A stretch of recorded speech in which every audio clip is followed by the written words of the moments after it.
The gauge pod has an OLED display. We've actually animated some of the graphics. You can see in here we've got the engine moving, the crankshaft is rotating around, and you can see exhaust pulses and intake pulses on the screen as well. This displays temperature. This screen is in degrees Celsius right now. Pressures, there's the pressure sensors. Same animation on this screen. Now, nothing's hooked up to this right now, so these are just kind of floating around. Here's an animation that we've been working on. We're going to include animations in the efficiency and vane position screens. So let me toggle display off. Efficiency, the turbo shaft speed is 0, so it's showing an error right now in kilo RPM. Pressure ratio is also just printing to the screen at this point.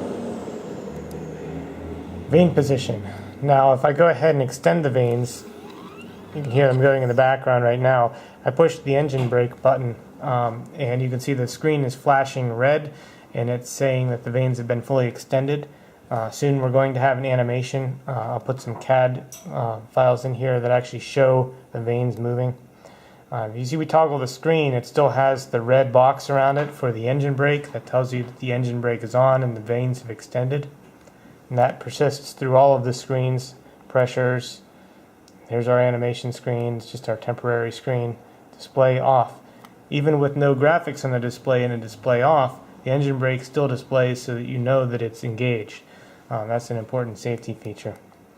So toggle back to vane position, push the engine brake off, back to 0. The other thing we've put into here is a USB port so that you can log directly from the gauge pod.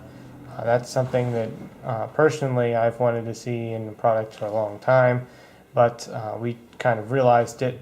So the logging can be done right from the gauge. You don't have to have anything plugged into OBD2 or anything like that because you've got your sensors all in the turbo controller itself.